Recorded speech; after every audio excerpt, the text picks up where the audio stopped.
இது மகிமை நேரம். வாக்குத்தத்தத்தை நிறைவேற்ற வல்ல இயேசு கிறிஸ்துவின் எளிதான நாமத்தினாலே உங்கள் அனைவருக்கும் என் அன்பின் வாழ்த்துக்களை தெரிவித்துக் கொள்கிறேன். இந்த வாரத்திலே வாக்குத்தத்தம் நிறைவேற நாம் என்னவெல்லாம் செய்ய வேண்டும் என்று ஒவ்வொரு வேதாகம நபர்களை வைத்து நாம் பார்த்து கொண்டு வருகிறோம். ஆபிரகாம், தாவீது, பேதுரு, யோசுவா, மோசே, யாக்கோபு அப்படின்னு சொல்லிட்டு ஒவ்வொருவரையும் குறித்து நாம் பார்த்து வந்தோம். இன்றைய தினத்திலும் கூட நாம் வாக்குத்தத்த பிள்ளைகளாக இருக்கிறதை குறித்து பார்க்க போகிறோம். அப்போ அந்த வாக்குத்தத்த பிள்ளைகளாக இருக்கணும் அப்படின்னா நம்ம எப்படி இருக்கணும், எப்படி நடக்கணும் அப்படின்னு சொல்லிட்டு பார்க்க போகிறோம். கலாத்தியர் 4:28 சகோதரரே, நாம் ஈசாக்கை போல வாக்குத்தத்தத்து பிள்ளைகளாய் இருக்கிறோம். நம்ம எல்லாரும் யாரா? வாக்குத்தத்தத்து பிள்ளைகள். ஈசாக்கை போல நம்ம அந்த வாக்குத்தத்தத்துக்கு உரிமையாளர்களாக நாம் இருக்கிறோம். சரி, வாக்குத்தத்த பிள்ளைகள்னா நம்ம ஃபஸ்ட்டு யாரை அதுக்கு ஃபஸ்ட்டு எலிஜிபிள் என்ன அப்படின்னு சொல்லிட்டு நம்ம பார்க்க போகிறோம். கலாத்தியர் 3:29 நீங்கள் கிறிஸ்துவினுடையவர்கள் ஆனால் ஆபிரகாமின் சந்ததியாராயும் வாக்குத்தத்தத்தின் படியே சுதந்திரராயும் இருக்கிறீர்கள். நம்ம கிறிஸ்துவினுடையவர்களாக இருந்தால் மாத்திரமே ஈசாக்கை போல நம்ம யாரா இருப்போமா? வாக்குத்தத்தத்து பிள்ளைகளா இருப்போம். கிறிஸ்துவினுடையவர்கள் அப்படின்னா நம்ம ஃபர்ஸ்ட் என்ன பண்ணணும்? அவரை ஏற்றுக்கொண்டவர்கள் எல்லாருமே யார் தான்?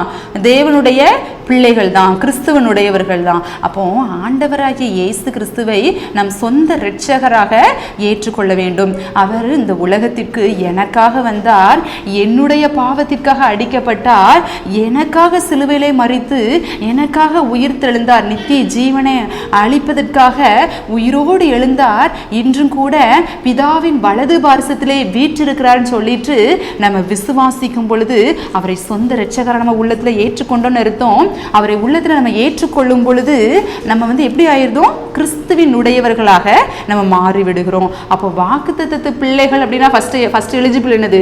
கிறிஸ்துவின் உடையவர்களாக இருப்பார்கள். சரியா? ரெண்டாவது பாருங்க, எபிரேயர் 4:1 ஆனபடியினாலே அவருடைய இளைப்பாறுதலில் பிரவேசிப்பதற்கேதுவான வாக்குத்தத்தம் நமக்குண்டாயிருக்க உங்களில் ஒருவனும் அதை அடையாமல் பின்வாங்கி போனவனாக காணப்படாதபடிக்கு பயந்திருக்க கடவும்.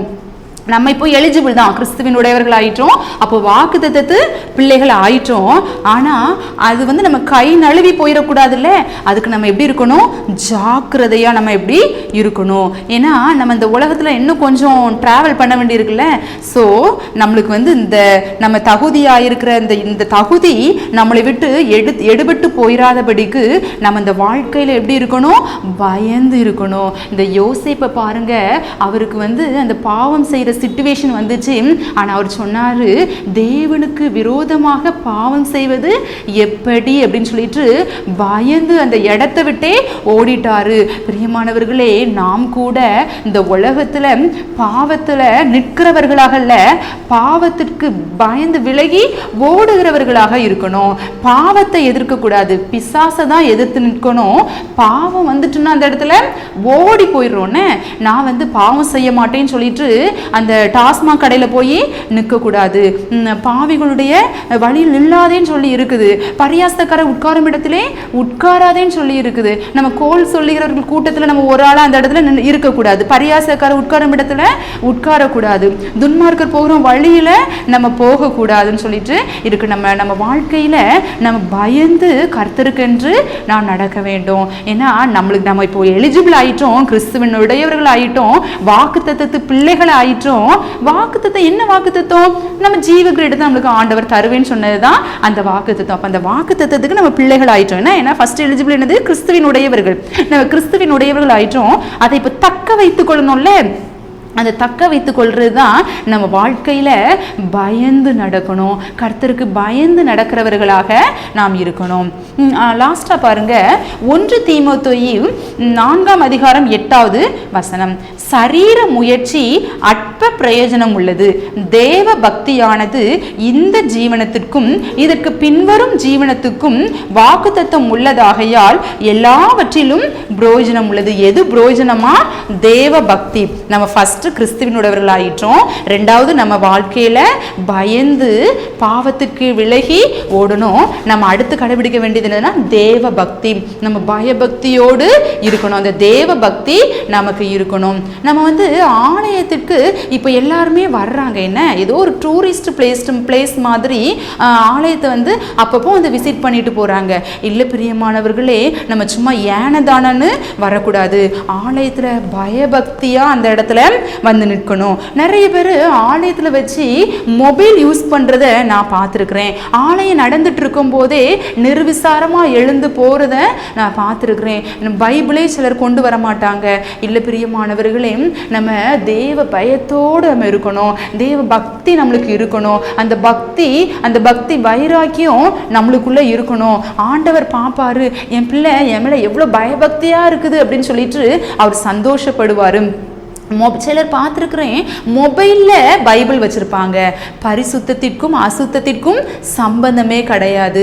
நம்ம மொபைலில் எவ்வளோ அசுத்தமான ஆப்ஸ்லாம் இருக்குதுன்னு நம்ம அதில் வச்சு நம்ம பைபிளை பார்க்க வேண்டாம். நம்ம பைபிள் நீங்கள் கொண்டு வாங்க. பரிசுத்த வேதாகமம் ஆண்டவர் அருளிய ஈவு எத்தனையோ மிஷினரிகள்னால, எத்தனையோ பரிசுத்தவான்களினால நம்மளுக்கு கிருபையாக கிடைக்கப்பட்டதுன்னு இந்த வேதத்தை நம்ம சுமக்கும் பொழுது இந்த வேதம் நம்மை சுமந்து செல்கிறதாக இருக்கிறது. நம்ம இந்த வேதாகமத்தை சர்ச்சில் வச்சு பிரசங்கம் பண்ணுறவங்க சொல்லுவாங்கல்ல, இப்படி இந்த அதிகாரத்தை எடுத்து வாசிங்கும் போது நீங்கள் அவங்க ஃபேஸை பார்த்துட்டு அல்லது ஏனதானோன்னு அக்கம் பக்கம் பார்த்துட்டு நம்ம இருக்கக்கூடாது.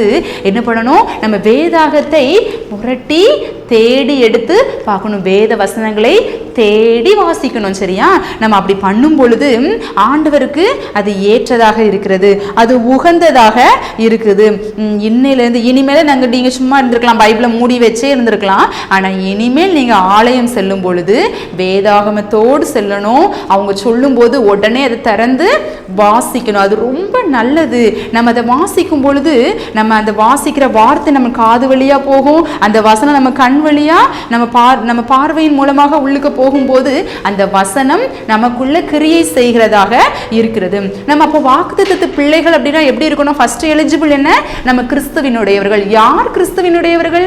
தேவனை ஏற்றுக்கொண்ட எல்லாருமே கிறிஸ்துவினுடையவர்கள் தான். அடுத்து நம்ம வாழ்க்கையிலே, இந்த பாவம் நிறைந்த வாழ்க்கையிலே பாவத்தினால் நம்மை கரைபடுத்தி கொள்ளாதபடிக்கு பயந்து பாவத்திற்கு விலகி ஆண்டவரை நோக்கி செல்லணும். அடுத்து எப்பொழுதும் தேவ பக்தியோடு நாம் வாழணும். அப்படி இருக்கும் பொழுது ஆண்டவர் உங்களுக்கு தந்த வாக்குத்தத்தத்தை நிறைவேற்ற வல்லவராய் இருக்கிறார். நாம் இப்படி இருக்கும் பொழுது கிறிஸ்துவினுடையவர்களாக பயந்து தேவ பக்தியோடு நாம் இருக்கும் பொழுது அந்த வாடாத ஜீவ கிரீடத்தை தேவன் அளிக்க உண்மையுள்ளவராய் இருக்கிறார். கர்த்தர் தாமே உங்களை ஆசீர்வதிப்பாராக. ஜெபம். அன்புள்ள இயேசப்பா, நாங்கள் உம்மை சொந்த இரட்சகராக நாங்கள் ஏற்றுக்கொண்டிருக்கிறோம் தகப்பனே. நாங்கள் கிறிஸ்துவினுடையவராக இருக்கிறபடியால் உமக்கு நன்றி இயேசப்பா. அப்பா, அந்த பாவ உலகத்தில் நாங்கள் கரைபிடித்து கொள்ளாதபடிக்கு அப்பா பயந்து உமக்கு ஏற்ற சிற்சில் நாங்கள் வளரணும் இயேசப்பா. தேவ பக்தியோடு நாங்கள் இருக்கணும் இயேசப்பா. நீங்கள் அப்படி செய்கின்றபடியால் உமக்கு நன்றி அப்பா. எங்களை வாக்குத்தத்தத்து பிள்ளைகளாக நீங்கள் முன் குறித்திருக்கிறபடியால் உமக்கு கோடான கோடி நன்றி. எங்களுக்கென்று வைத்திருக்கிற அந்த நித்திய ஜீவனுக்காக உமக்கு நன்றி இயேசப்பா. ஆமென். இயேசுவின் மூலம் ஜெபிக்கிறோம் ஜீவனும் பரிசுத்தமுள்ள நல்ல பிதாவே. ஆமென்.